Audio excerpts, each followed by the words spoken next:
Welcome, welcome everybody. PhirSe Leadership Forum 2022 virtual kickoff event. Along with me, there will be two more leaders who will be joining us. Surabhi Kaul, who will be joining around 7:15, and we will have Lavanya Reddy. Poor Reddy. Lavanya has got stuck up with something related to her son. So that's the reason she's running a little late. This event was her idea, and thanks to Silpa, who basically started the overall process. The goal of this event is to have all some of the key leaders who want to volunteer to help others introduce themselves. Some of us who have come to this event in the past must remember that I've always emphasized that people like us who have gone through traumas and trials in life, we inherently build a lot of leadership capabilities that really helps you emerge as a leader, no matter which area of work you are in, no matter which profession you are in, no matter what kind of career path you have chosen. And the goal is to help each other bring out that particular leader. Leaders are not the only people who are at the top of the company. At every level of the organization, you have leaders, and you can basically make an impact in the organization. Of course, over a period of time, we all aspire to grow and get to wherever we want to get in our lives. What we're going to do is, I will go last at the end, but I would like to have our leaders come in, and basically introduce their own leadership journey in life, and also let everybody know what areas do they want to volunteer for mentorship. So what we want to do is to start a peer-to-peer mentorship in PhirSe Leadership Forum, where people feel comfortable. First of all, if you have any issues, if you have any challenges, go ahead and share it on the PhirSe Leadership Forum WhatsApp group. We'll try to help you. And based upon the people who have shown you the, the inclination, one second, guys, who have shown you the inclination of basically working on or who want to help you, essentially, you can basically work with them, approach them, and get some direct mentorship. Sahid, how do I switch on the spotlight? I think I clicked it. I already did for you, but okay. By mistake I switched it off. If you can. Okay, I'll give you the host role, and you can do from there. You already spotlighted, so just give me a second. Tusha, right? Okay, yeah. Make host. Okay, you're the host now. Okay, so, and then how do I switch on the spotlight? I think on your video, right click and make spotlight for you. Are already actually spotlighted, by the way. Okay, good, no worries. So that's the whole thought process. We had some parallel groups which we ran in the past, like Power of Now, which Lakshmi Raguna was involved. We had groups, of course, for both boys group and girls group, which people basically worked on and worked their way through that. So before we start and kickstart the process and have some of our leaders introduce, just curious, who among you are willing to be mentors? If you want to just raise your hand so that I remember you. I would certainly be introducing. Hi, Savita. Thank you. So we'll give you an opportunity to write time. Farid, Bipin, very nice. Who else? We'll certainly give everybody who is interested to be a mentor to basically give a chance to share their own leadership journey, especially how their personal challenges in life kind of groom them to become a leader over a period of time. And I'm going to be asking you some questions. Charisma, thank you. Thanks a lot. So we'll be coming to everybody, and in case if I miss somebody, certainly be, feel free to basically raise the hand. We probably will not get a chance to introduce every participant. The goal here is for those who want to volunteer to be a mentor, essentially get a chance to talk to everybody, introduce themselves and go from there. That's the overall goal that we have. So with that, while we are waiting for a few, and some of the leaders may have some time constraints, so we'll be giving them a chance to others. When you're introducing yourself, people may ask you questions as well, just to get a better sense of your background, a better sense of who you are, where are you coming from. We already have 28 participants, which is really good in the sense where we have. I'm just curious, how many of you attended the leadership sessions we held in 2020 and 2021? Sahid and Bipin, we are there for sure. Just curious, anybody else? Charisma has got her name hand permanently up. Others can also put their hands. That way, we can basically work with you.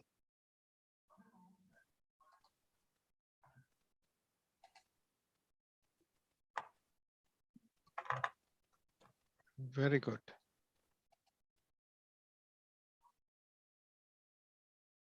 Hi, Lavanya. Thanks for joining. Hi, Tushar. Hi. So that's Lavanya. The way we are trying to conduct the session today is, and we probably will have 35 to 40 people, is leaders like you, and Surbi would be joining us as well, 7:15, would be introducing themselves, share their leadership journey and some of the philosophies, and especially how some of the personal challenges help them groom to become a leader. And let people ask them a few questions just to understand what areas they're willing to mentor. We'll go through that so that we have a couple of volunteers who want to do that. That way people know who are our key volunteers from mentorship perspective. And then if we have time, we can open it to the floor if people want to address any specific questions. And then in subsequent events, we can focus on one or two specific mentors, work our way through that. But the goal is to basically start the process overall. So before we have our mentors, and I will start, Surbi will be joining in a couple of minutes. Lavanya, any thoughts you would like to share from your side as we kickstart the event? No, I think that sounds great, Tushar. It's all about connecting the right people with the right strengths. And I think I would love to explore my strengths and understand other strengths and opportunities here. So I think you have a great agenda. We can start. Thank you. And as we are waiting for one of our key members to join, since he will have to leave soon, one thought process I want to share, and something which Lavanya and Farhana could not join us, basically share on the leadership forum, and that is on feedback. And I did not read through the article, but I also worked in Facebook for some time in the past.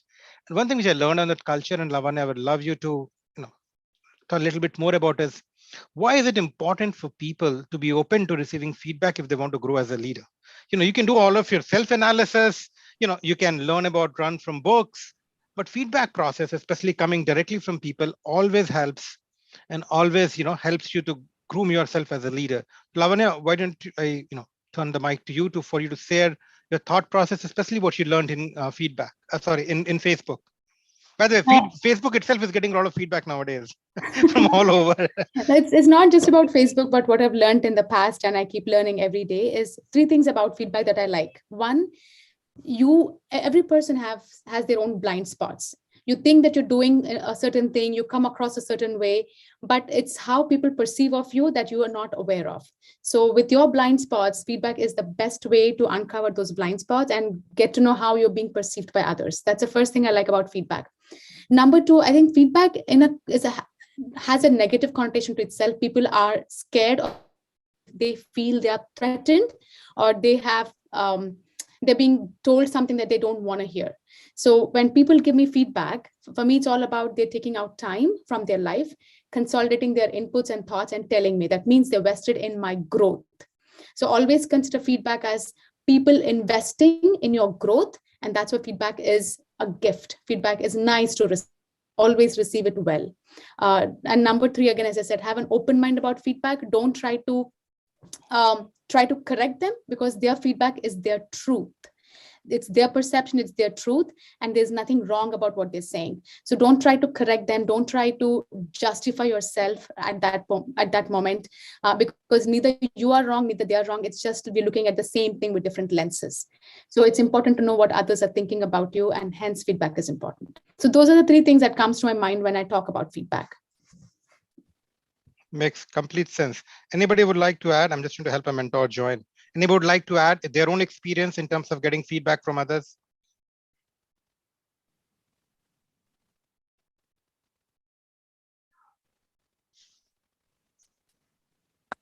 I think I can go. I think in feedback, most of the time, a person who is mentoring can take things personally or try to put their own experience into the other person's life and try to give them solutions or something, or consolation or whatever from their experience.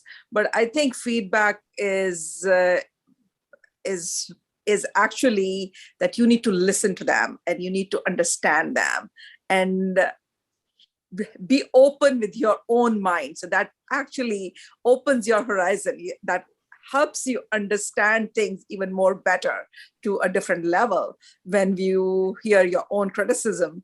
And, that's, I think, awesome. Completely agree. Completely agree. With that, great thoughts from Lavanya and Savita. I will start the event with one of our guest mentors, who has agreed to join and share a thought process. Surbi, welcome to the event. Welcome to the meeting. Thank you, Tushar. Thank you, everyone. Good to be here. Nice. So the way we are doing it here, and you'll be our first mentor, you'll be sharing with us your own leadership journey, how you have basically grown yourself over a period of time, what are the factors who have basically helped you shape and become the leader you are, and whatever extent you feel comfortable, given that it fits a group, how sometimes in life, personal traumas and challenges actually bring the best out of us. We don't have to get into confidential details of life, but how they basically groom us and make us even stronger leaders than people who actually face this. And so that's one part of it. And then we would love to know the areas where you would like to, help people. The way we want to structure this whole mentorship process is if people have questions and stuff, we would like them to share it on the PhirSe Leadership WhatsApp group. And then we all will try to answer it. And then people who are interested, who have shown interest in helping the person, he or she can connect with them directly. But for that, it is very important for them to understand what are the areas and what level of, or what kind of careers you would like people to advise. In this process, me or others may have some questions for you. So over to you, Surbi. We'll love to know your own leadership journey, starting all the way from, early on from your school, college days, and how it has groomed you Oh to my become where you God, are. I don't want to. Whatever you feel comfortable. No, I think I'll just give a very short synopsis of my career. I think that'll help people think through, how you make various transitions. A lot of times we think of career as a very linear progression. And this is something that I have learned through my journey, that, of course, growing up in India, you have very few options, right? It's not like you can try to be an accountant or a lawyer or whatever. I was told that I could be an engineer or a doctor, and I chose engineering. And then once you get in that path, a lot of times we feel that we are constricted into a very linear thinking, that, okay, you start with engineering, you become an engineering manager, and you just keep going. In my life, I have zigzagged a lot through life, where I took opportunities that were slightly tangential to what my core skill set was, to explore other things, right? Whether it's marketing, sales, and I know a lot of people have made those kind of digressions from the linear path. And I think that is the best way to explore what you really enjoy doing. You have to figure out, one of the big things that we see in kids who are growing up here in the US is, find your passion. We did not have that opportunity. And I still think there is a fine line in finding your passion and also figuring out what you're really good at. So if a person's passion is music, but they are not, the next Sonu Nigam, maybe you have to be careful about just finding your passion. You have to marry your passion with what you are good at doing. So I zigzagged a lot through life. I tried product management, I tried sales, till I could figure out something where I could really shine based on my skill set and where I could really provide value to the organization.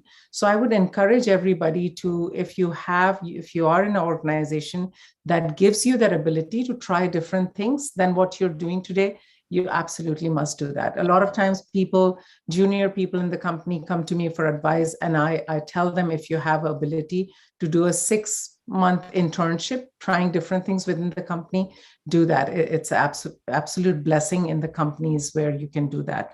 So I myself started as a network engineer. I was very technical, hands-on. I got a CCIE. I was at Cisco. I went to a few startups that, did not pan out well. And then, after several iterations, I ended up doing product management, and I was at Google for 10 years doing product management. And that's how I came to Juniper Networks, also starting product management. But now I have taken on a completely different role. Again, another challenge, which is leading the global customer experience for the company. So that's my short journey of my career. That's amazing, and would like to specifically see, if you want to share some thoughts. A lot of time people feel a little scared when they have to go through this career transitions, when companies have very different technologies over a period of time. Yeah. So when you're in Cisco and HP, it was a different piece of technology. Netflix was in a different business. But you saw the business transition from DVD to streaming. Later on in Google, you're in YouTube. Google Cloud, and many other teams. And Juniper, again, was back to the networking world, but very different networking world from what you left, 10, Right. 12 years back. Right. How do you manage these transitions from technology and product perspective as a leader, given that sometimes you're managing people who are actually technically more capable than you? Yeah, absolutely. In fact, I think it's very important for leaders to hire people who are kind of filling the gaps that you may have in your skill set. So if over time I have lost my ability to do hands-on work, I would want to enhance my team with those skill sets that I may be missing. And I think it's important for leaders to understand where they are, where the gaps are within their own learning and in their team's learnings, and be able to hire for those. So hire a very complementary set of people within your organization who can fill those gaps. One of the things that has helped me that I'm always trying to learn new things and staying current on what's happening in the industry, what's happening in the space that I'm working in. For example, if when I was not at Juniper, I was not doing that. But now that I'm at Juniper, looking at what Cisco is doing, at what Arista are doing, my two big competitors. So always keep a pulse on what your competition is doing. And second thing is always stay close to your customers. I don't think there is any role in the company where not knowing your customers will not help. That's too many knots. What I'm trying to say is everybody should understand and know and be able to articulate the pain points of your customers. So stay close to your customers. Whatever role I'm in, I raise my hand, I request the sales team to give me an opportunity to meet customers, to be a fly on the wall, listen to what the customers are saying, how they are giving you feedback. Don't take it personally, just listen, understand, empathize with your customers. Then you can go back and help them and make your products better. So two things I've always done: understand the market, the competitive space where you're in, and then be close to your customers.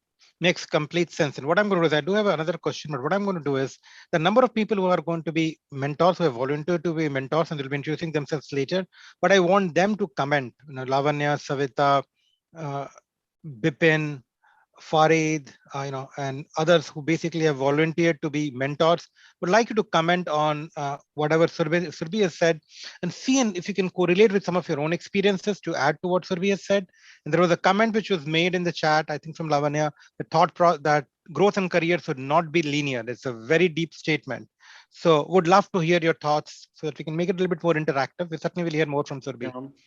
Yeah, I had one question. So Surbhi, you said you made switches in the different. How did you make the switch? Because I also made a switch, double switch I made on my role and so company. It's very tough actually to do the switch, convince others that you can play this new role. So I think one thing that I like to look at is, no matter which project you're involved in, you'll always find places or aspects of the project that nobody wants to touch.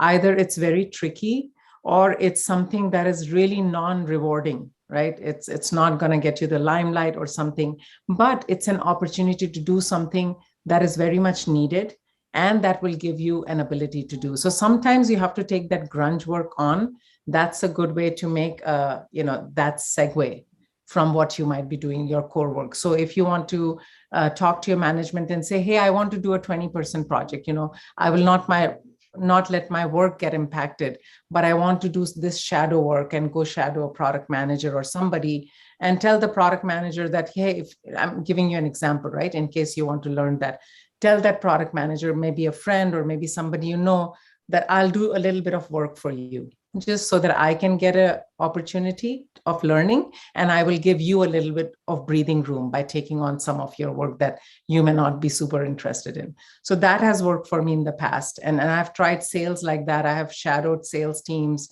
to see, how they interact with customers and what kind of pressures they feel when they have to get the, dotted line signed. And I have to tell you, I never enjoyed end sale, where you have to get, but I really enjoy the interaction with customer. So as you do these kind of, side engagements and involvements in various aspects, Vipin, I feel you start getting an understanding of what you enjoy yourself, right?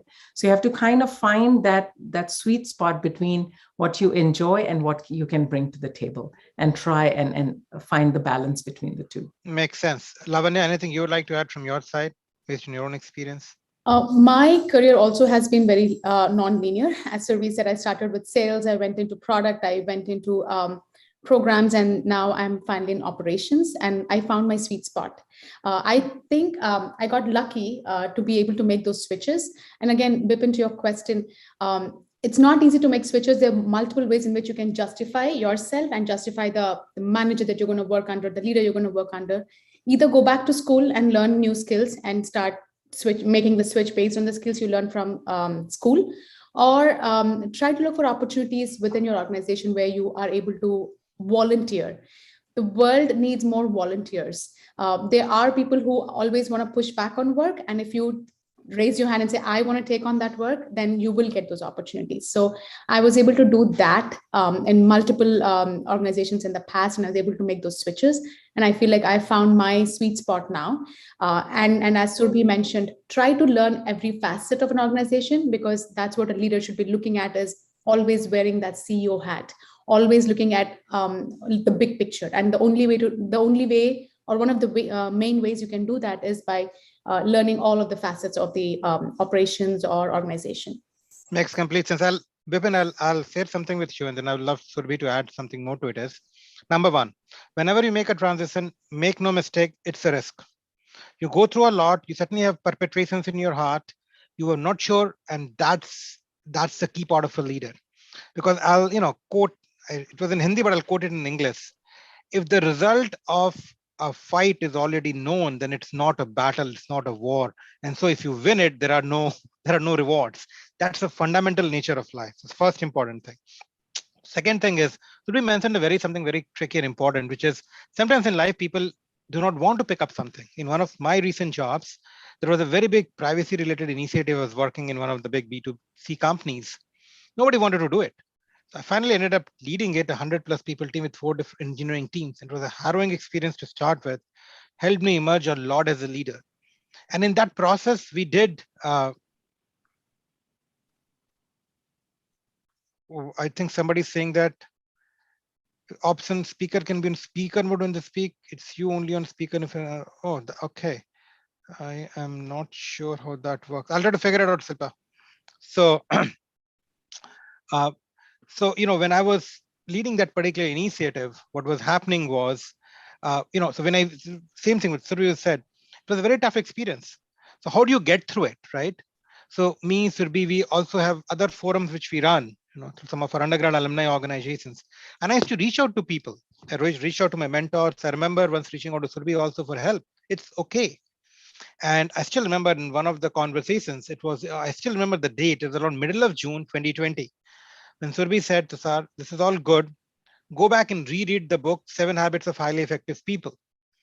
And it was on creating win-win situation. I still remember it. Surbi, if you remember that conversation we had. And I read that book way back in undergrad, and like my usual style, I thought I know everything. I actually went back and reread the book. After Surbi said that, I reread the book. The interesting thing is, when I applied it to the scenario I was working with, she was correct. And I could easily figure out a number of solutions through that process in what I needed to change. It's okay to reach out to people for help. Get it. With that, I have the next question for you, Surbi. A lot of times people my career path was in the beginning went in a very straight way. You made a very interesting decision pretty late in your career. You figure out that, hey, you've got good technical product skills, but in order to become a general manager and a leader, it does not hurt to go back to school, which you did. You went for a general management program at Harvard Business School. From now, it looks very exciting and glamorous from outside. But if I remember from our conversations during those days, you used to get up at 4 o'clock in the morning, do your classes from 5 o'clock to 12 o'clock, then actually do your office work till 6 or 7 because you were leading a team of 20 people. Share some of those experiences, because some of us in the community have seen you grow as a leader. How was that? I mean, and just to be realistic with you guys, why don't you share your experiences first, and then I'll share my thoughts. I was just going to say 2 things. First of all, that taking time during your career, right, at some intermittent stages to get additional certification, additional enhancing your career and your skill sets, it's always a good idea, depending on where you are in your journey and where you want to go. And it takes hard work. I know people who have done part-time MBAs, and it's grueling work because you're working as well as going to school at the same time. However, I think at the end of the day, it will pay off. That investment in yourself will pay off. The second thing I wanted to say, Tushar, that book that I suggested to you, I absolutely believe in what I said. And that's the principle I live by at work and in personal life too, whenever I can, is find win-win solutions. There is always a way to make things work for both parties. Whether it's like when I think of solutions and products, I think of what is good for the customer as well as what will impact the bottom line for the company. Similarly, in any situation internally where you're leading a lot of cross-functional efforts between engineering, product management, between sales and product, there's always some level of friction, which is good. However, at the end, as a leader, you have to think of, can I really find a way that really meets the needs of both the people? Whenever anybody who has gone to a negotiation class, an advanced negotiation class, it's not about trying to grab the most. It's about figuring out how the two of us can come together to the table and convert our $10 each to maybe a $50, rather than trying to take the 20 away or the 10 away from the other person. So you end up with 20. It's better to think of how can we put our resources together and make even more out of it together. Makes complete sense. Savita, you wanted to share some thoughts along these lines? Well, my career has been, unfortunately, or fortunately for me, very linear. I have progressed in the same field, worked in the same field for over 30 years. And what that field is, can you share with us a little bit? I was a financial planner, a financial advisor, and I just retired end of last year.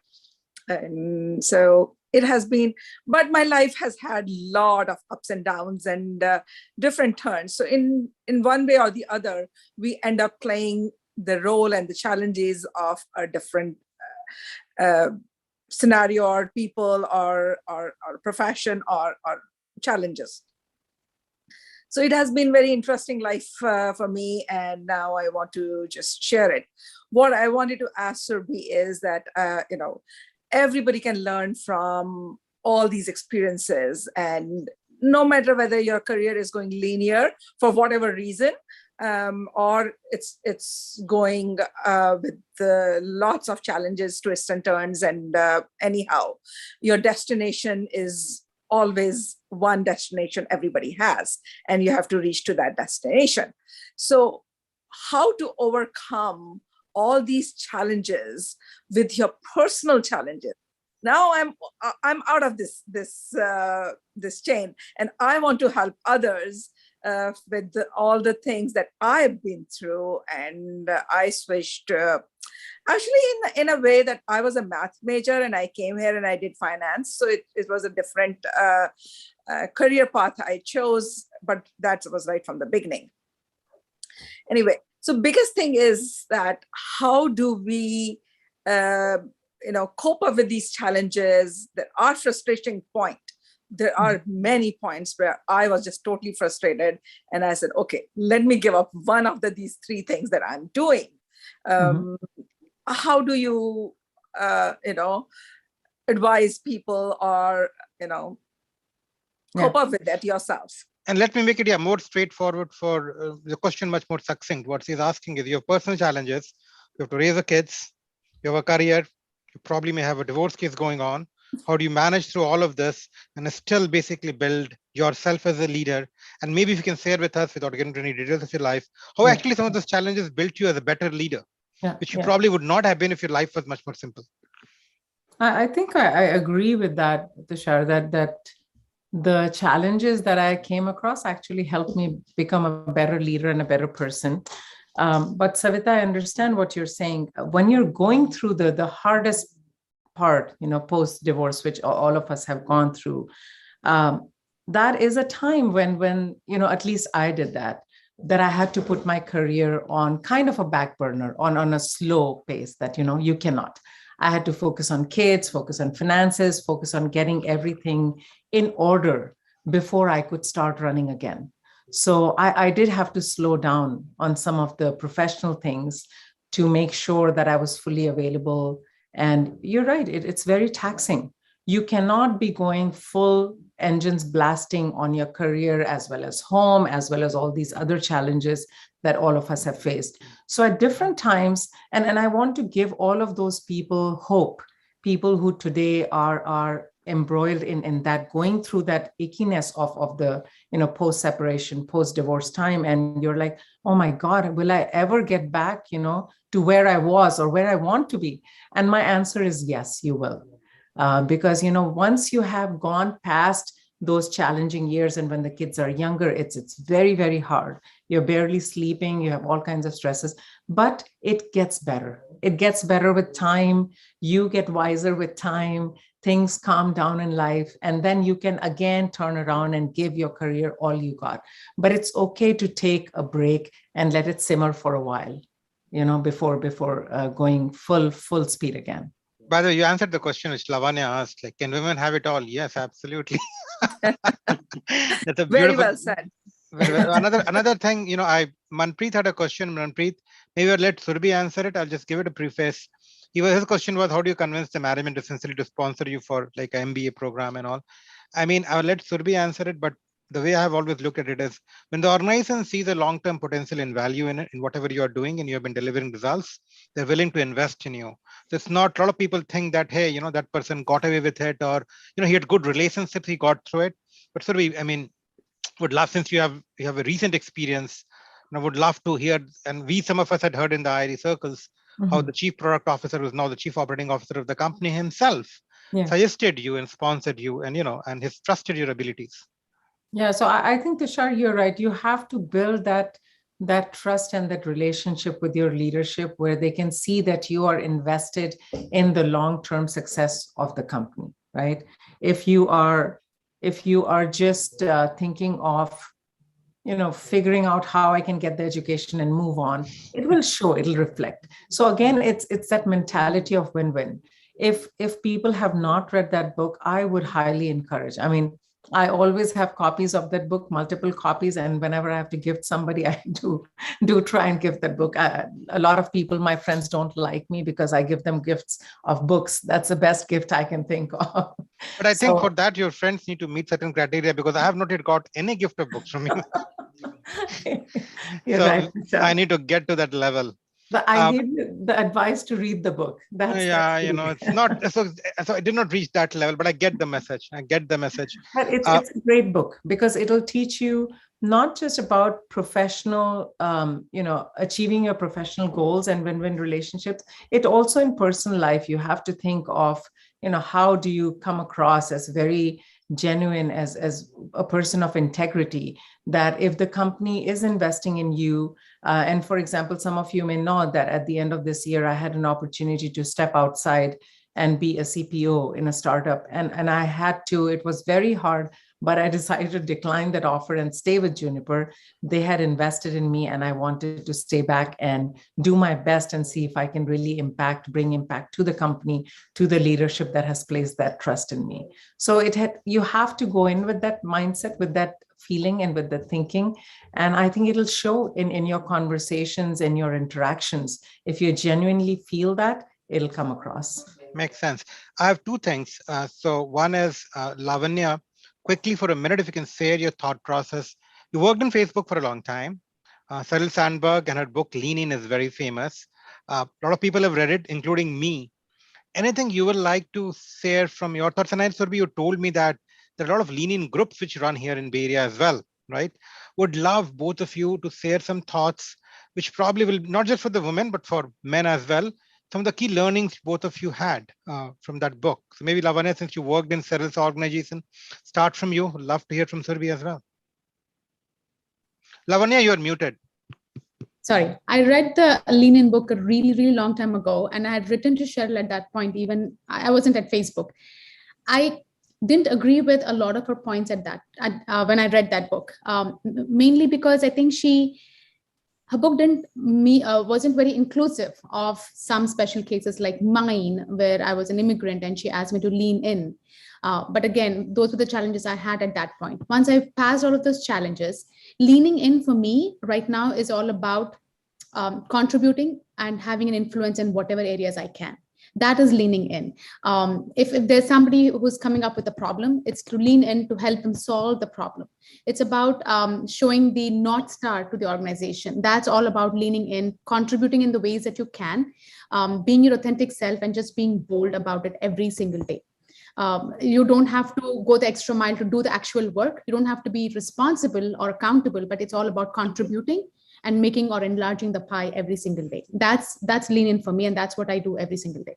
Makes sense. And I think that very well resonates with what Surbhi said, that you basically stepping in to pick up that kind of roles and opportunities that others are not. So that's a lean in, right, Surbhi? Like you essentially lean in to pick up those opportunities which helps you, which help outshine you in the organization.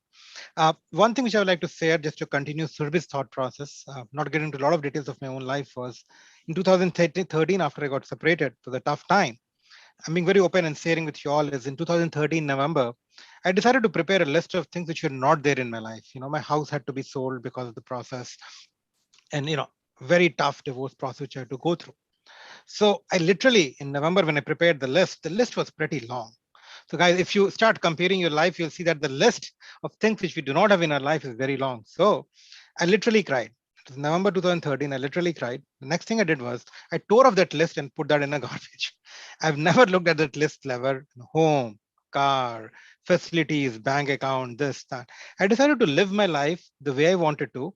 And I wrote it on a piece of paper which said that my divorce is not going to define my life, my strengths will.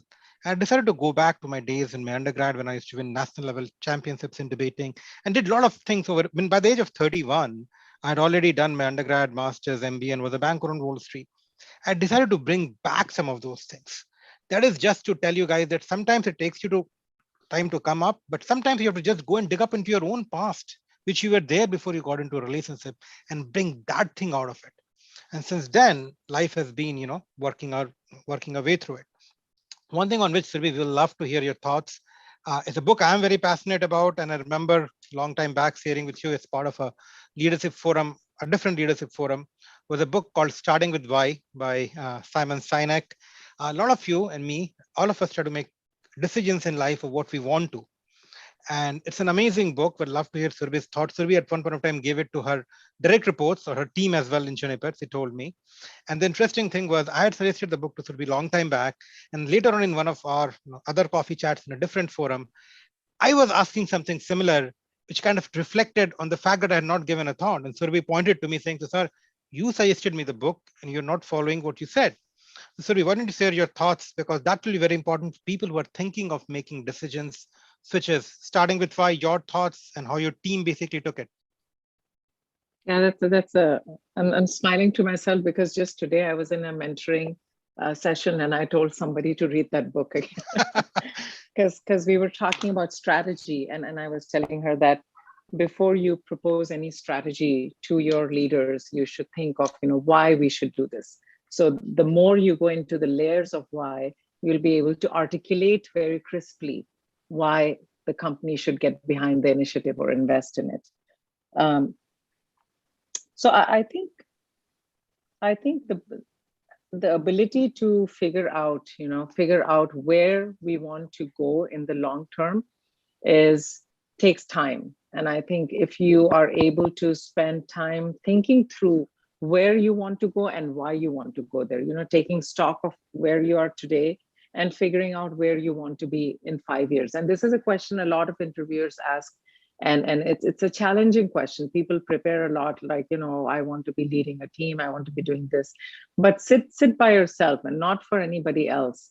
Write down, where do you want to be in 5 years? What are your goals? Whether it's personal, professional, about finding a partner or finding a job, whatever it is. I think it's important that we figure out those goals and go into some self-search mode where we can analyze what we are looking for. Are we looking for contentment, for happiness, for more money, for, like you said, house or car, whatever?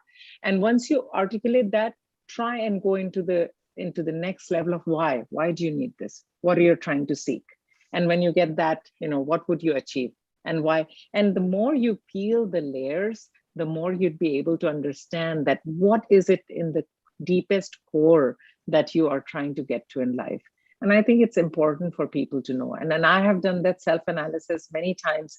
And the amazing part is that core might change with time, with age, with wisdom. What we are looking for and seeking in life changes. So it's important to, come back and take stock of that thinking of you, iteratively. Makes sense. Farid, do you want to share your thoughts? I do have something here. I just wanted to echo what Surbhi is saying, right? So usually what I do is every year, like especially around holiday period, right? I do sort of self-introspection, where I am and where do I want to go, right? But what I wanted to echo here was usually I coach my team, right? And a lot of people, I do tell them, hey, what is your long-term goal? Is it 5 years, 10 years, where you want to be?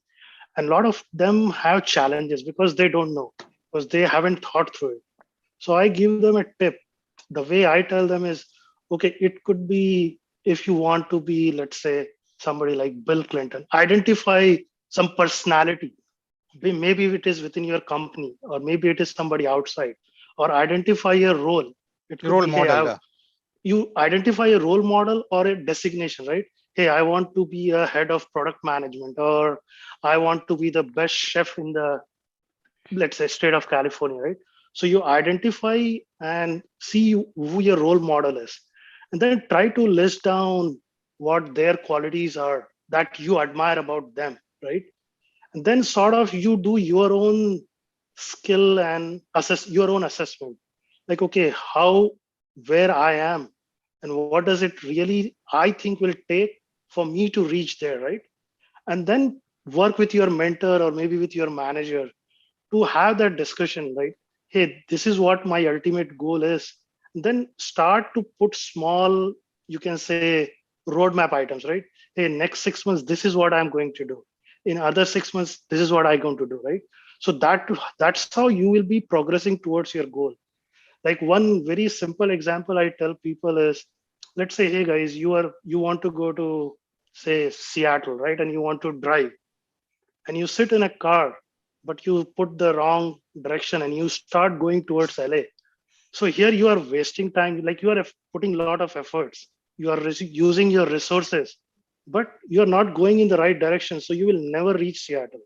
So similarly, you should know what your end destination is, then start putting your efforts towards that. Because it might take some time to figure out what your destination really is. But once you know that, that's where things starts to come into the place. This is a very good point. Pretty much my thought. Very good point. Sir, you saying something? No, I was just gonna agree with Farid that that step one is figuring out what that goalpost is that you're creating for yourself, and then step two is to create a roadmap to get to that. Yeah. Somebody whom we invited on a different forum, a manager and mentor, president of VMware, Sumit Dhawan. I'll share his 10 leadership lessons. We circulated among our own alumni some time back. When he talks about making career decisions, it says that know your North Star. And sometimes compensation and designation can take you in a different direction where you need to. Sometimes you have to make that judgment in life. And he has got some really good principles I'll share with you guys. It kind of resonates with what Farid said. He's like a role model for a lot of us, including me. And I may not get where he is, but at least if I follow some of his principles, some of his qualities, I'll go much further than where I am right now. That's a very good way to think about things. We'll come to you, Savita, in a minute. So there'll be one interesting perspective we would like to share, and would love your thoughts, Lavanya, as well after this. Different stages of our career and growth. When we go through all of this process of separation and then build our life, it's but naturally at different stages. We sometimes end up trying to compare our life with others in terms of the house we live, the neighborhood we live, the car we drive, what our kids are doing, how good we are. I got over it in November 2013. I don't, but it's a very common problem. I do sometimes get into the career aspects of people as well. And somehow the thoughts are typically negative. Positive thoughts rarely come. Negative thoughts come in. Hey, I started at the same place. The person is doing much better than me. What's going on? How do you deal with those kind of feelings which come in? even though you know that you are running a Mhm. different race with a different set of constraints, parameters, your starting points are different, and life is not taking you through the same journey. So your destinations will not be the same at a given point of time. It's a very interesting feeling which a lot of people go here. Would love to hear your thoughts in terms of how you deal with those feelings, or how have you thought about them? I think one of the things that I learned early on, like when I went, and I think I have been on this journey a little longer than most of you here. So I have been in this mode for almost 12 years now, right? And I think at some point when I made the decision to step out of my marriage, I decided to not worry about what people think or say. And I think that was the time that I stopped comparing myself or my children. I think I have never ever told my children or compared them to anybody on the planet. I have always told them, and I'm so glad I learned this early on when they were very young, that everybody is unique, everybody has their own path, and everybody is special in their own way. Each one of us is unique. I mean, if none of us have the same fingerprint, how can we have the same life trajectory? So, Such a beautiful statement. right? And I also feel that in just like the glass is half full or half empty, life where we are at, it could be much better, but it also could be much worse. So I always think that in the spectrum of life, of this scale, let's say, I'm somewhere in the middle. And instead of comparing to anybody else who is on either side, I just say, a sort of a prayer of thanks. And this is something I do literally every day. I live with a lot of gratitude. I have taught my kids as well, and I would urge all of you to do this. Do a gratitude, either a gratitude journal, or get in the habit of the end of the day before you go to bed. If you are a person of faith, just thank whoever the creator, whoever almighty you believe in. Or if you are a non-believer, then just thank the world around you, the energies around you, that you lived one more day happily, peacefully, right, without any incident. I take absolute pleasure in small things in life. I'll sit with my cup of tea and I'm like, this is bliss. Right now you are sitting on the beach. Yes, exactly, and sipping my cup of tea. So I'm in a blissful space. I'll So, share a very interesting incident, which real incident. I have a son. His name is Tanav. Some of you may have met him. And I was once walking with him, and I was a little bit worried about his grades. He was in 4th grade, and I have a habit of worrying. And I was telling him to do this, this, this, this.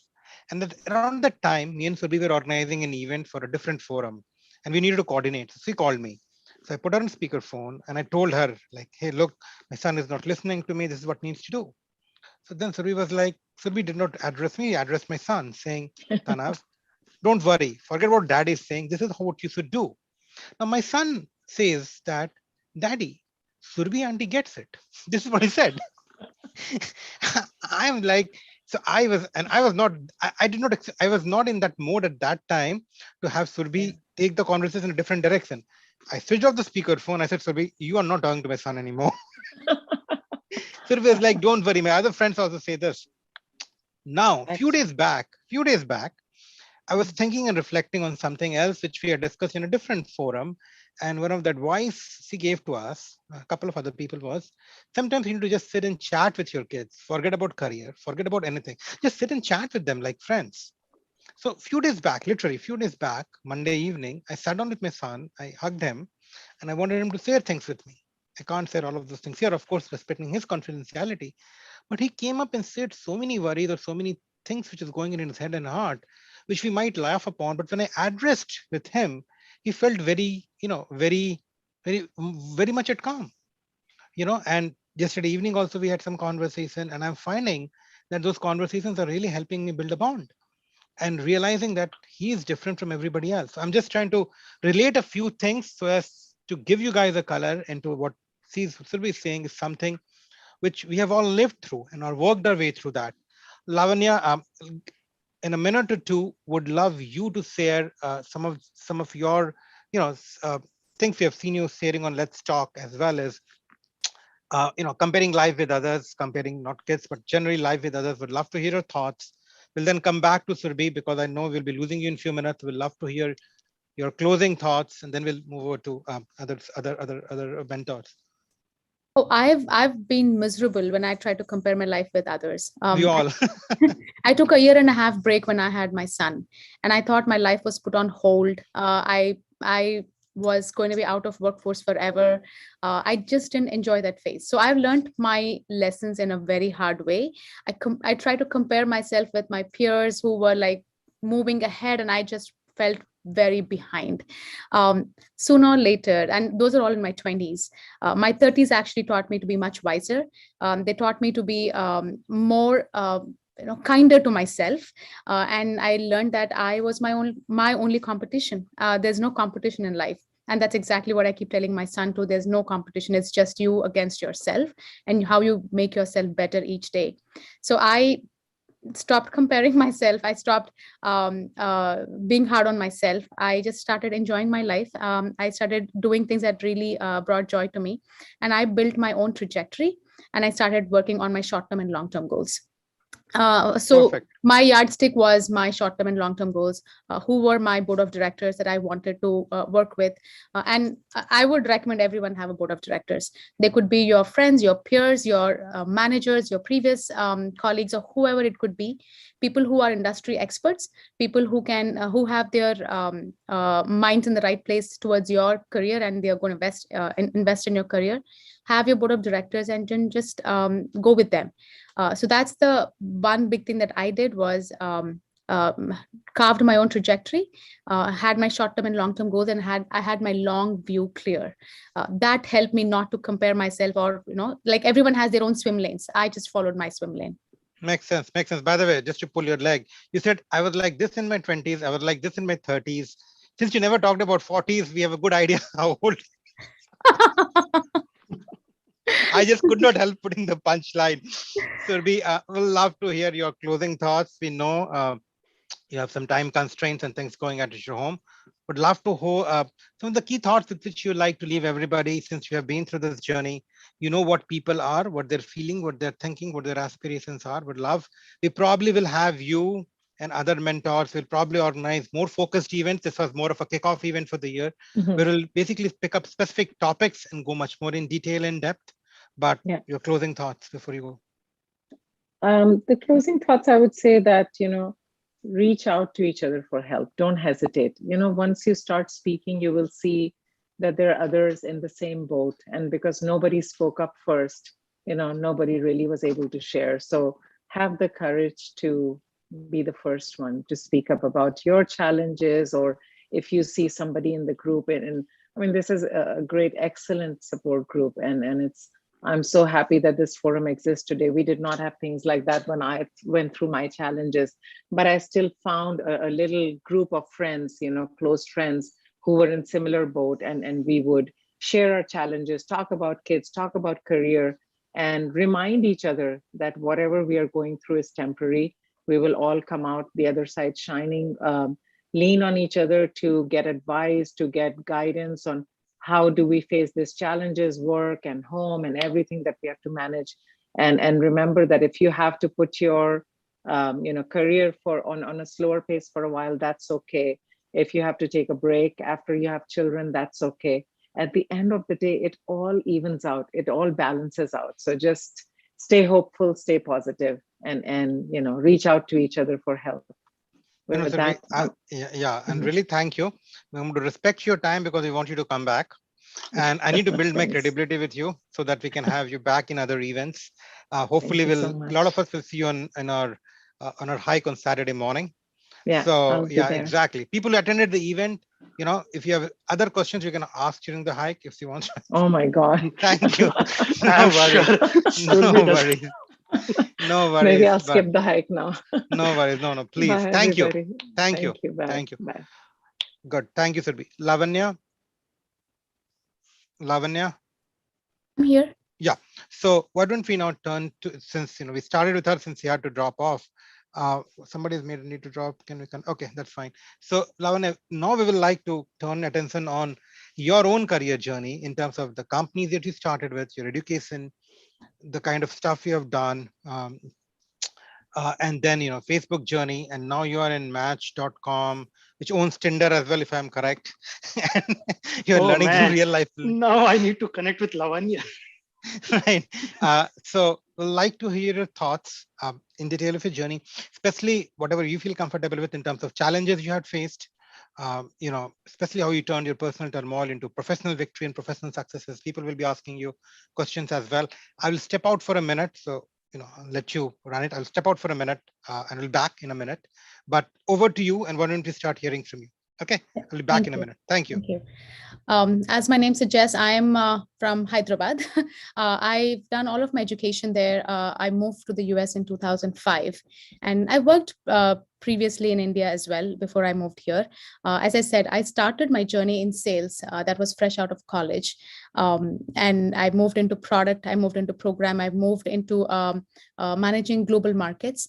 I worked in organizations like Federal Reserve Bank. I worked in pharma, companies like Genentech, then moved into supply chain with Facebook, and then moved into global operations. My journey has always been about the changes I've made in my life, in my career, have always happened when I felt underutilized in my roles. Anytime I felt like I wasn't getting 100% out of my day or 100% out of my skill sets and I wasn't learning more, that's when I always made a pivot, either within the company or outside of the organization. When I left my Federal Reserve Bank, my dad actually was very surprised and shocked. And he was like, you're leaving a stable job, which is going to potentially give you tons of bonus and tons of pension plan. Are you sure you want to do this? So I was like, yeah, because I'm not learning anything and I don't want to stop learning. And I was, again, this was, I think, 12 years ago, 2010, 2011. And I'm like, I'm not ready to settle down. I need to learn more. And I moved into a much smaller company, traveled a lot, worked for 20 hours a day, several weeks and several months. So for me, it has always been, what am I learning, or how am I growing? So I'm a person who always associates myself with success, and every day has to be successful. Every project has to be successful. That's my drive. That's what keeps me going every single day. Facebook has been a little bit of so my career actually was moving from an IC to a manager to an IC to a manager. So if you folks are looking towards pivoting from being an individual contributor to a manager, or feel like I'm a manager but I'm not feeling energized, feel free to talk to me. I've made those changes multiple times, and I finally found what drives me and what motivates me. In my current role, I am a VP of global operations at Match Group, and I focus primarily on trust and safety, customer care, customer experience. And again, so much of customer thing. For me, user is always the center of my day, and building great teams is what I focus on doing every single day. I don't want to solve problems by myself. I like to hire people who are the experts, and I try to empower them and they solve the problems for me. So I am a leader who believes in just being a coach outside of the football court and just telling them how to move the ball, but I actually don't do it. I motivate them, I mentor them, I coach them, and I hired the right people, and I just let them make the decisions and move forward with it. So I place complete trust in my team. I focus my energy and my day in building great teams, and I represent them, and I'm a huge team advocate, and we all focus on the user. Makes sense. So, before I ask a few questions to you, I'd like the audience to ask any questions that they have. Good. So let me turn around, and I do have a few things I wanted to say, ask or share with you, Lavanya. And the thing is, as you went through the whole process of separation, divorce, you came out of it. Tough time, and to get through it. You also have a son, like also a couple of us have a kid to manage through.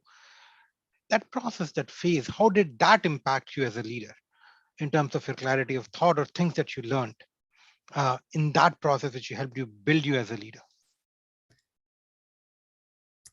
I think when I was going through my personal changes, I don't think I handled my work leadership skills very well.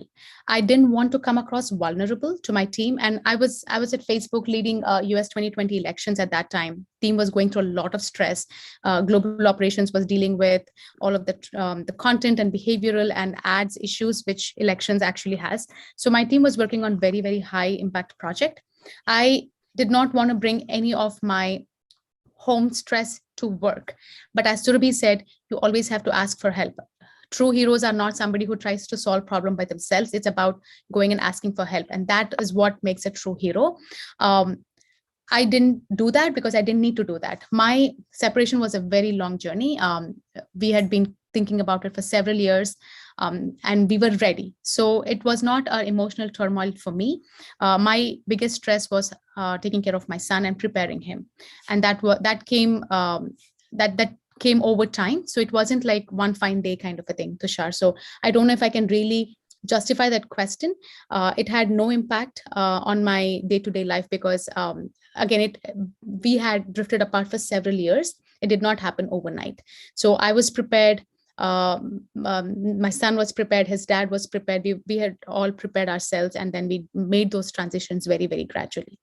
Makes complete sense. So it did not impact my work. There were times it impacted me personally because of the denial of my family.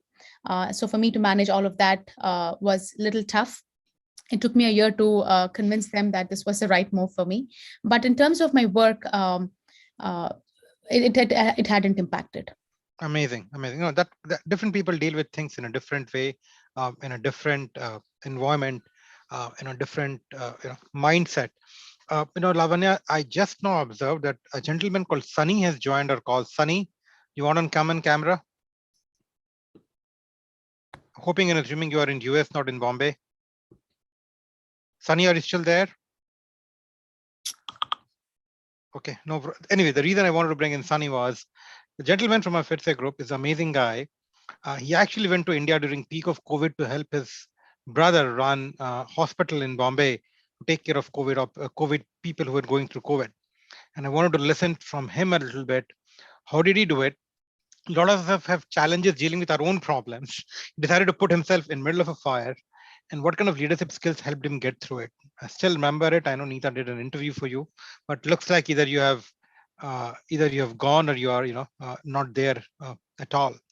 Savita, anything you would like to say based upon whatever Lavanya just now said in terms of her own journey? We know you're a linear career, but you probably would have had similar challenges, personal challenges, professional challenges. Would love to hear your thoughts to corroborate what Lavanya said. And thank you, Lavanya, for sharing. I actually very much in sync with Lavanya, and what Surabhi said is ask for help. That has been my mantra because we all have our unique situations, personal situations. In my case, my husband didn't want anything to do with the kids or, so I was left with so many things that I didn't know how to deal with. Like I didn't know my car had some issues and where to go and how to get that fixed. So simple things in life. I didn't hesitate reaching out to people. A lot of people shrugged me off. A lot of people shrugged me off that, oh, she's going to be a burden. She'll be asking us every day something or the other. I kept asking people, whoever gave me answer or whoever showed me the path, I took it and I embraced that. And I ran for it and did my own research with that. So that's what brings the qualities in you when you don't know anything and you learn and you start thinking on your feet, especially, if you have two boys and teenager boys, it's not easy to raise teenager boys. So all of their challenges were first time things to me. And I had to think straight on my feet and discuss that not many people are there to help you, but there are a lot of people to help you also. So never hesitate asking for help. My success is only because I was not hesitant asking people for all kind of questions that I thought are very normal things, but I didn't know those. That makes sense. Thank you. Thank you, Savita. Lavanya, somebody has Can asked I add to what Savita Sure, just please, mentioned? please go ahead. As you start opening up, you'll be surprised how many people have actually gone through similar experiences or have met people who've gone through similar experiences. And there's only one way to do that is by just talking or opening out yourself. When I started talking about it with my colleagues and my leaders or my manager, I was surprised to know that they have gone through similar experiences.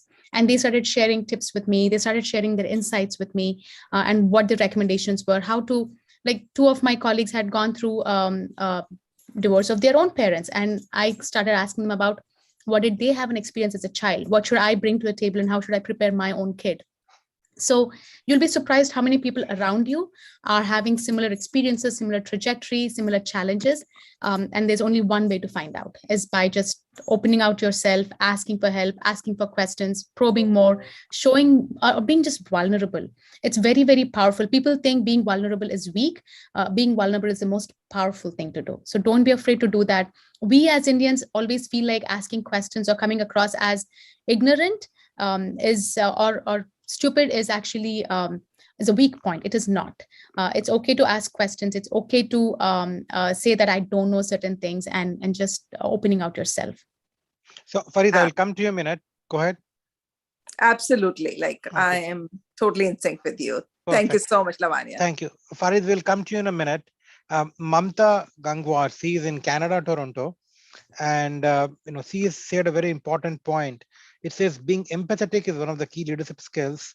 And I would love to share with you guys something at some towards the end. I'm going to share something very interesting with you guys on my screen. But Mamta, why don't you elaborate that a little bit? And Lavanya, if you can add to it by sharing the concept of emotional intelligence with the team. So would love. So Mamta, why don't you share some thoughts, and then we'll please go ahead and switch on your camera. We would love to see you. Toronto is very far, but video can work. Yeah. Okay, I think my first message did not go through. So as Savita and Lavanya were sharing their thoughts, and I completely echo the great thoughts that Lavanya, Surbhi, and everyone is sharing. When Tushar, you asked the question how the personal challenges has taught. So when Savita was sharing her that ask for the help, what I realized is going through these personal challenges teaches us one of the key skills, which is empathy. Sometimes when everything is going great in your life, you forget how to understand other people's feeling. And when you go through these personal challenges and you ask for the help, you experience the rejection, you really understand what empathy is. And once you understand that, it helps you to grow as a leader in the workforce too. I can put my example, like I think I'm a good team leader, but going through this personal journey, now I think I can easily put when someone comes to me for help and when I manage my team members and when someone is not able to perform to that level.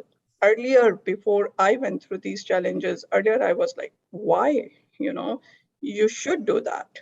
Like you're paid for it. But now it makes me think, at least take a pause. It may be some things going on in his or her life, right? And then I start opening up with my teammates, and now it's like my team is like my extended family, which I'm very proud of to say. Like it's like became that kind of extended family that I moved my locations from Atlanta to California, but they always keep calling back, So I think getting that empathy feeling is really, really important. Beautiful. Lavanya, anything you'd like to add from your side, and then we'll come to you to Bipin. I would like to add one small thing, Sure. if may I. Okay, so empathy is absolutely the most powerful thing we have. But in my life, I have experienced people do also try to take advantage of you, your vulnerability, your situation, right? And to know when to stop it. And it is not easy to stop it. It is not easy to shut the door, to that, or put a curtain between those, whatever you want to call it, the situation is, but you have to do it. That's what makes you strong, wise, and helps you learn from your own mistakes. That's what I felt that is one of the very important lessons I have learned that has made me successful. Beautiful, beautiful. Lavanya, your thoughts on empathy and emotional intelligence as well. And then we'll turn to I will Bipin take their empathy thoughts. to the next level. It's called being compassionate. Empathy is to understand what others are going through, or providing support while others are going through issues or challenges. And that's empathy, not sympathy, but empathy. But compassion, being compassionate and showing compassion, is taking it to the next level to actually put into actions. So as leaders, I would urge people to be more compassionate and take empathy to the next level. Emotional intelligence and empathy go hand in hand, because emotional intelligence is being aware of your own emotions and being aware of others' emotions. Being aware of my emotion is, how am I feeling right now? Am I feeling happy? Am I feeling sad? Am I being upset? Am I angry? Or am I feeling excited? All of those, being aware of your own emotion is one thing, and knowing what others are going through and what your actions or words would impact others' emotions is emotional intelligence. So as they say, it's not the wisest or the smartest who survive, but people who respond to changes quickly survive. So emotional intelligence is being all of that, is being able to respond to changes quickly, managing your emotions well, being aware of your actions and your speech and how it's impacting others. It's not what you say, what you do, but how you make others feel. That is all about being emotionally intelligent. Makes sense. So- Bipin, sorry, go ahead. No, go ahead, Tushar. Bipin, you mentioned this article in the chat. Actually, I've read it. This guy, Yeah. Daniel Goldman, who actually invented the word emotional intelligence in '96, in the Harvard Business Review article, "What Makes a Leader," which talks about emotional intelligence, is what started the whole journey, right? Share Yeah. with us if you have read that book and that article. Yeah, sure. It has been lying for a while. So this is a great book on emotional Do you have a book? intelligence. Can you share that book on the screen? Yeah. So this is the book. If you can see Take it up a little. I've read this book. Amazing book. Yeah, Amazing book. The book. It got a little bit dusty, but No, you have to take the book up. Yeah, what's the title of the book? On emotional intelligence. Amazing book. Yeah. And this then, next and there's a book- chapter in this book. Can you show that chapter properly? Which one? No. You can show it from the top. It's there, featuring what makes a leader. Oh, In the, okay. on the top right corner, it says featuring what Yeah, makes this a one. leader by Daniel Goldman. Bring Yeah. the book down. That's fine. So this book, this is a must read for everybody. I've read the whole series on collaboration, communication. I'm going to share a quick slide with you guys at the end. This chapter in this book changed the way leadership is looked at. So Bipin, you can't refer at the book. There's not an exam, open book exam. Share with us your thoughts. This is like Indian, we don't leave. So exactly. So I'm like a practical learner. I cannot recommend you any books. And No, you the just thing- recommended one. Don't skip. Answer the question. What did you learn from this book and the chapter? I'm going to make your life tough. Yeah, it has been a while since I read those books. So I would just say, some of the things I would like self-awareness, what is, so people are not aware, with the way they are, their actions, the way they talk, even your tone, how it impacts, the others, response and reply. So this kind of open up, how to be self-aware of yourself, to validate, for example, you can take a feedback. That's one of validating it. You may think something, you convey it, but the way people perceive could be something else. So this covers part of emotional intelligence. And also having those empathy and compassion, that's important. We cannot make an empathy and compassion come to it. Something has to be inherent. But when you experience yourself something bad and people come and help, like in PhirSe, I think you're going to be much more compassionate and empathetic persons. So I would just say this book also talks about building good social skills, and I would say that helps you make a good leader. So I would just say if one signs where you can say you are a good leader, people come to you asking for some help, guidance, or a path. And if you see people around you in your group many people asking you about certain things, that's a good sign. If you could be the best genius there, but nobody wants to approach you, or they're a little bit feel okay, maybe ask the other guy. So that is thing where you are a good resource but not a leader, where you can collaborate. So as a part of collaboration and doing work together, it's important that people actually are looking up to you, asking for help, or something in that ground where they are putting you as a leader, you are tum hamare next neta, something like that. So Exactly. putting it on- Elections are coming up in UP if you want, So, Bipin, I want to take a minute to thank you for something, and that is you, Sahid, and others, and all other people. You guys have created an amazing forum of PhirSe. It's a very good example of empathy, a very good example of emotional intelligence, a very good example of what Lavanya says is compassion.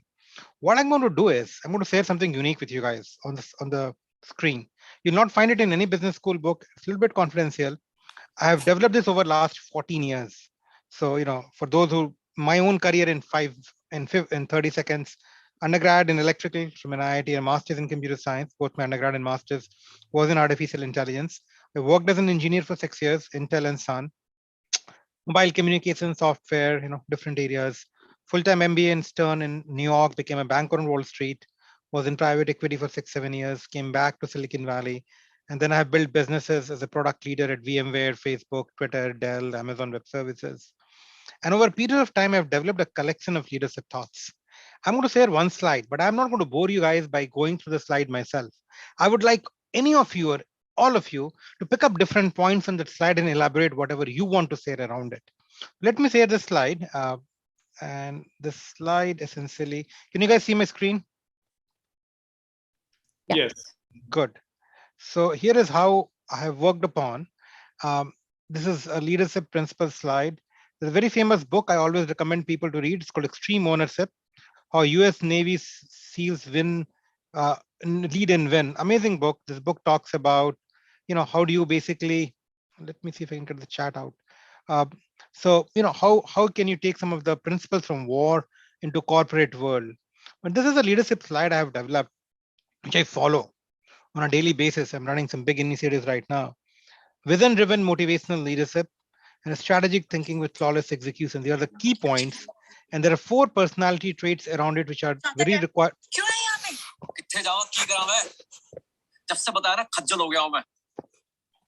Excuse me, somebody has to mute themselves. Thank you. So emotional intelligence, change management, collaboration, communication, written and verbal. I can go through this for hours and we'll do that at some point of time. That's not the purpose today. I wanted to just introduce to you guys. And what I want is, if any of you want to pick up any of these topics and share your thoughts, I will really welcome it. I'm trying to encourage more people who want to be mentors to share their thoughts in a structured manner for others. And that way we can continue this process going forward. Anybody want to volunteer to pick up any box or any bullet point and elaborate a little more?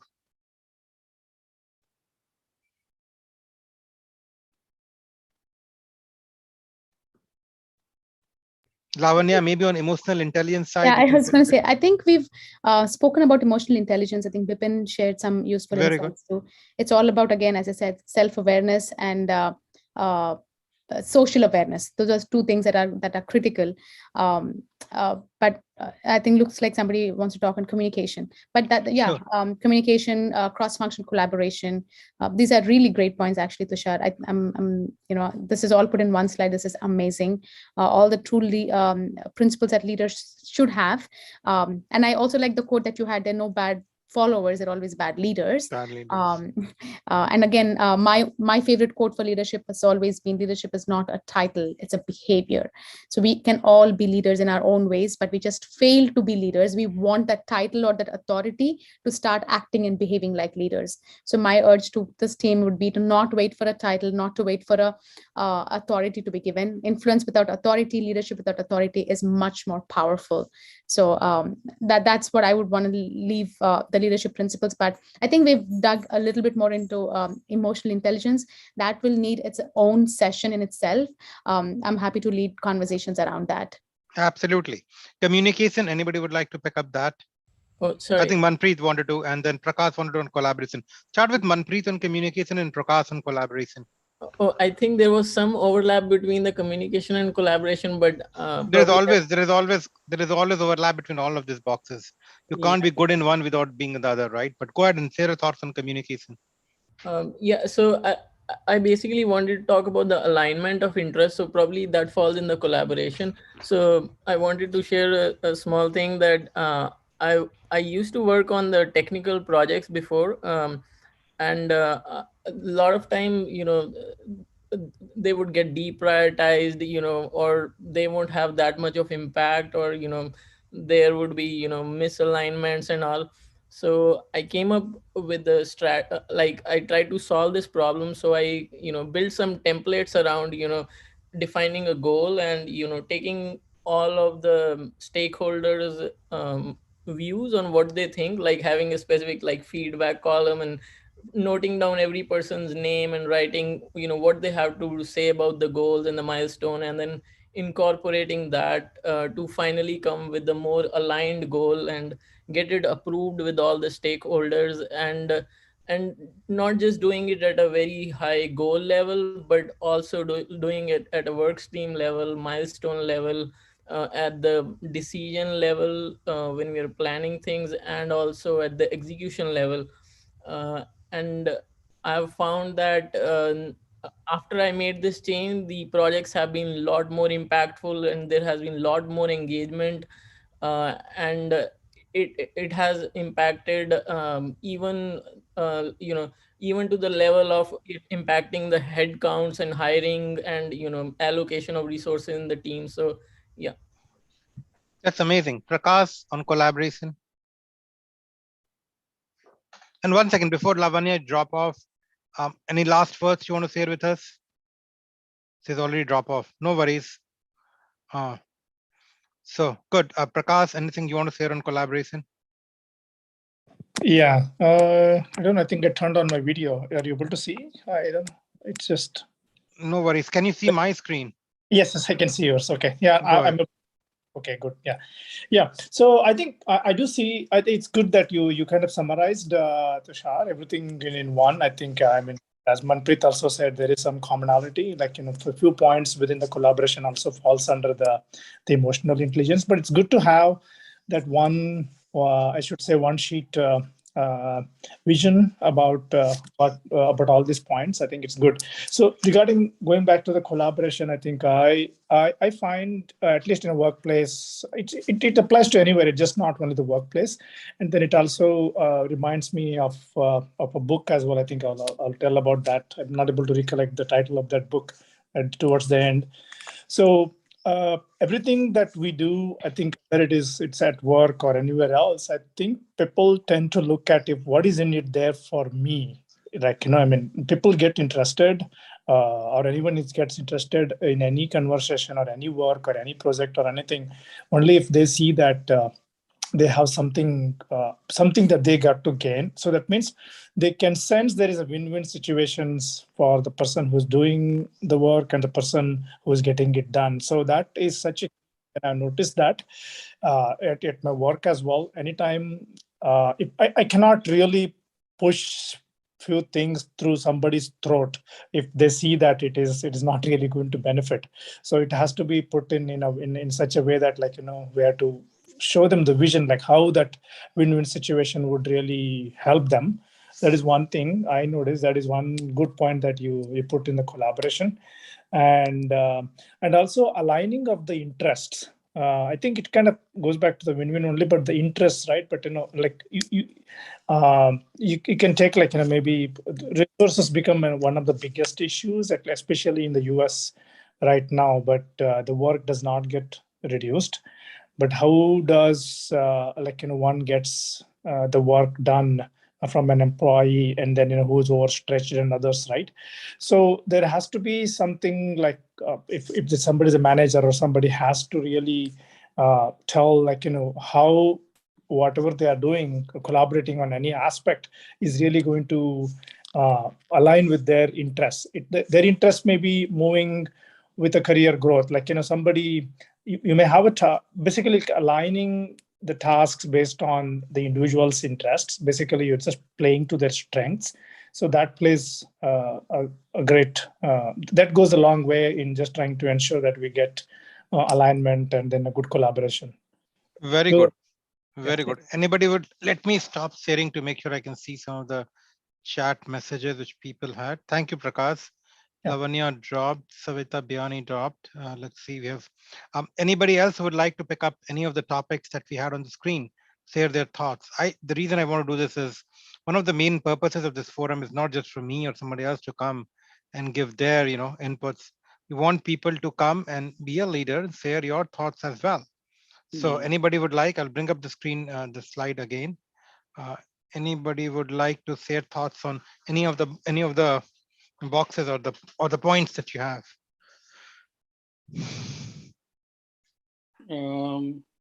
Bipin?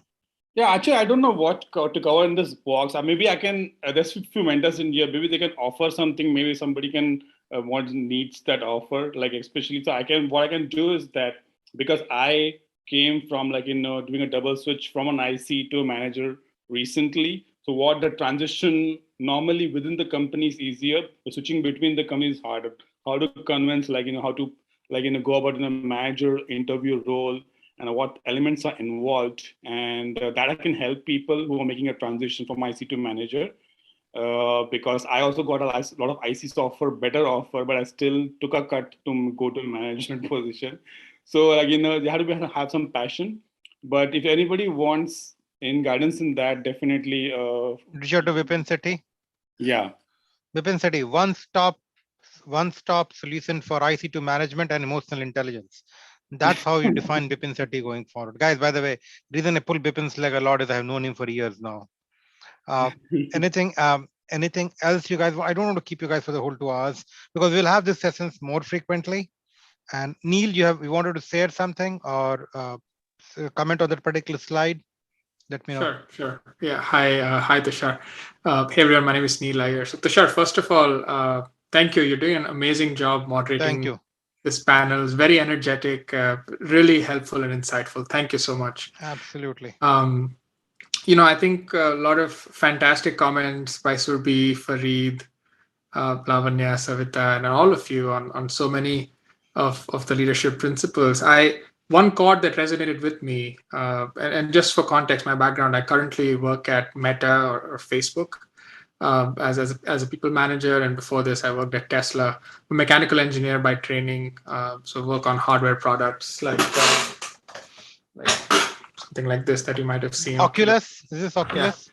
Yeah. That's the future of your company. That's where he wants to put $10 billion, man. Yeah. So one thing that really resonated with me, something that Lavanya alluded to, is you don't need a formal title to demonstrate leadership, right? I think that's something that even I, early part of my career, certainly had a little bit of that misconception is it's like, oh, first I will get the title and then I will show leadership. And that's such a wrong way to think about this. And leadership doesn't have to be limited to what you do at work. You can demonstrate leadership in your personal life. You can do it with volunteering. In fact, a small story that I have just has to do with how I grew personally a lot in volunteering last year. And one of my passions outside of work is to mentor my high school students, where I grew up in Baroda, Gujarat. Oh, really? I've been to that place called Vadodara. Yes. And I stayed in a hotel there's a hotel called Surya near station, very big. Yes. I lived in a hotel called Ambassador across Surya. Yes. And they have a nice Siaji Park. And did you go to MSR, Madharao Sivaji Rao Gakwad College of Engineering? No, I studied in Vellore, Tamil Nadu. VIT. Yes, but I grew up in Baroda, so definitely very connected there. So one of the projects that I wanted to do with my school is start a mentorship program, or like start a channel for alumni to come and share their career journeys to inspire the students. And I had to navigate the student body, the teachers, convince them this is the right thing to do. And I spent more than 100 hours volunteering last year to do it. And for me, that was a great growth journey where I feel I could demonstrate leadership without needing a formal position. So just one message to anyone who's wondering, like, hey, like how do I make that first step towards demonstrating leadership? And you don't need a formal position. And if anyone wants to discuss that more in detail, happy to connect one-on-one. Absolutely, Neil. Thank you for your time. Absolutely. And I'm assuming you're in the PhirSe Leadership Forum channel, the WhatsApp group. Not yet, but I can try. Certainly do that. That. Thank you. Anybody else wants to share their thoughts before we wrap up? And I strongly encourage you, must have heard from all the leaders, reach out to people. PhirSe Leadership Forum WhatsApp channel is the right place. It's a good place for you to go. We already have 100 members or so. I think we can have up to 256 members in a WhatsApp group. So we have enough spots for people. If you want to go, come. No questions are stupid. Personal, professional, work our way through that. So let's do that. This was a great event. Hopefully all of you benefited. People who have been patient enough to remain here all the way through the end, 16 of you. If you want, those who feel comfortable, if you want to just introduce yourself, we have already heard from Banpreet, Bipin, Prakash, but Vasist, uh, Anita, Mona, Aarti, Minu, Kalarot, Avinash, any of you want to just switch on your camera, introduce yourself, perfectly fine. That way we'll get to know you. And that way, if you reach out to us or we reach out to you, we will be much more comfortable, talking to each other. If you are in a place or a position where you don't want to, lighten. Aarti, we can't see you at all. It's a little bit dark. Yeah, I know. Sorry, light is a problem. I'll have to get up to. No worries. Anybody else where light is not a problem right now? Minu, Mona, Anita. Can you hear me, Tushar? Yeah, Mr. Vasist, of course I can hear you. Thank you very much for taking this initiative. It was very helpful. Absolutely. It really jogged my memory and it was very helpful. Probably Absolutely. I've learned a lot of things today. And thanks everyone. You brought a good panel. Absolutely. Well, I was adding from the feedback perspective, of course, a lot of people spoke about taking the feedback, how you have to take it. How to give a feedback also is very important. Mm-hmm. When you give a person a feedback, you have to have that empathy. You need to have that compassionate when giving a feedback. So that part I thought, let me add it. Very important, yes. Yeah, giving feedback also is an art. Yeah, exactly. You got to give a feedback so that the person at the end comes out, feels that there are 3 or 4 components I think has really worked for me because I run a lot of forums that people call me all the time. Number 1, understand the person and their challenges first. Right. Do not belittle their problem. Third, put yourself in their shoes to understand where they're coming from. Right. Fourth, then try to figure out how to help the person. I read it long time back. Connect before you correct. So first you have to connect with the person to win their confidence before you try to correct them. Because once you connect with them, then you can correct them. Like my son, I'm learning that if I ask him to do some work like writing or something, he doesn't listen to me. But if I sit down, spend some time with him, then he says, okay, let's do something, and he will do it. So first connect with the person, then you correct, and then make it a journey over a period of time. And as a manager, if you wait till the annual review cycle to give feedback to people, it's too late. It does not work like that. So Anita, it seems you are dropping off. Thank you. People just say goodbye. Happens all the time in my life. Aarti, you are back with the light. So with the light, okay. Yes, Aarti, the enlightened one. You can say hello and you can just introduce yourself. That way you know who you are, and we can basically you can reach out to us all the time. Hi. Yes, I really enjoyed this forum.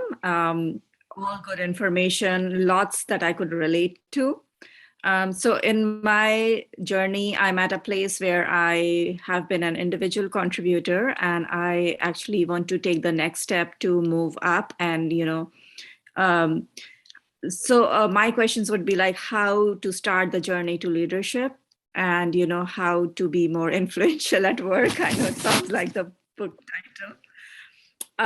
But that's the journey I have to start exploring now. And also, I think Surbi and the other mentors mentioned, sometimes you have to put your career on a slow burner to take care of other things in life. And I think that is also applicable to me currently. And so right now, I am looking for jobs, and I have multiple offers. Congratulations. Going on in my mind.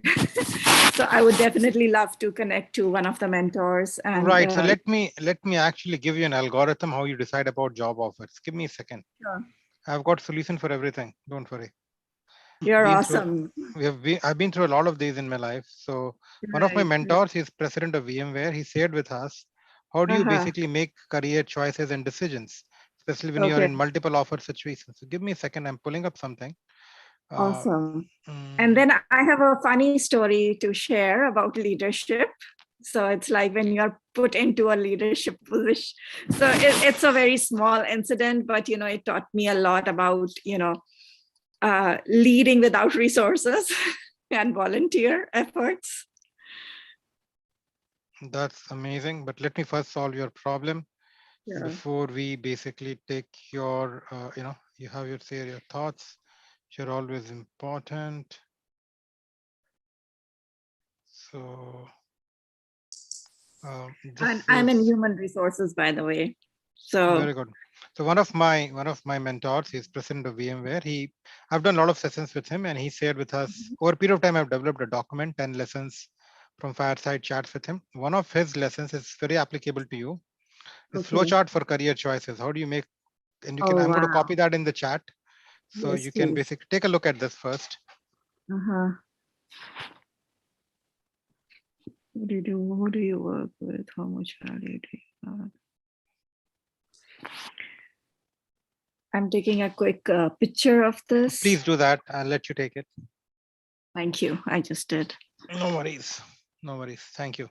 So, think about it a little bit more, and you can then use if it's a leadership forum to ask people, and I'm pretty sure people will respect confidentiality and will be more than happy to help you make.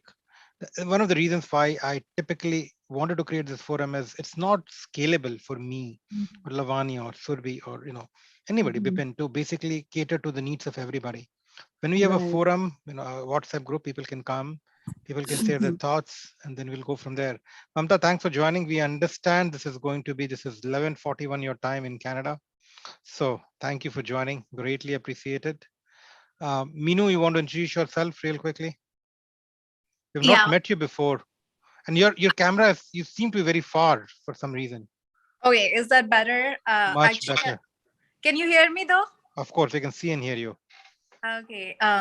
Yeah, I joined this meeting really late, like at 7:40. But anyways, this is Meenu. So I work in Workday, and like Aarti was mentioning, I'm also trying to switch to a people's manager role. I'm right now an individual contributor, been like at this position almost 20 years. And I feel like now, I have to step up or change the role, and I feel that those qualities that you talked about are really great to start thinking yourself as a leader in a role, even if you don't have that role or title. That's a takeaway from this meeting for myself. And having a mentor, I would say that whenever anyone is thinking of switching to a role or a career within your company or other companies, I think having a mentor is a great idea, and that's like my first step that I'm looking into. Makes sense, and I will strongly encourage people who are looking for these kind of switches, IC2 manager. How do you find a mentor? Whatever, put it on the WhatsApp forum, the leadership forum. I'm pretty sure somebody will come back and respond to you with a book or a reference material that you can read. So it's going to be everywhere. So that's the way it works. Leverage it a lot. Strongly encourage you to do that. Thank you, Meenu, for introducing yourself. Meenu, can I connect with you since we see on the same trajectory? I think, I just feel so alone, and it will be great to, join forces and, find resources on how, what we can do for personal development and how we can, leverage that at work. Absolutely. Meenu, you're local in Bay Area? I am. I live in Pleasanton. Oh, and that's pretty close to Workday. So you can understand. Very close to work. It's 5 minutes away. Yeah. That has made my work-life balance so good. So and then you're on PhirSe home group, right? I am. Yeah. Perfect. I'm not that active in that's all. But Aarti can figure out a number to reach you. That's what I wanted to mention. Yeah, she has. I think she is on my Facebook too. Oh, perfect. Now today you're really connected. The Facebook connection was not really working. Mona, you want to introduce yourself? You're comfortable switching on your camera? I cannot switch on my camera because I'm not in a presentable situation. No worries. I'm never, but I still switch on my camera. That's okay. Yeah, I will next time for sure. And I think many of you know me because I'm very active in PhirSe. I've been part of different places and things. So yeah, I'm basically into technical management role right now doing. My background is in analytics and ERPs.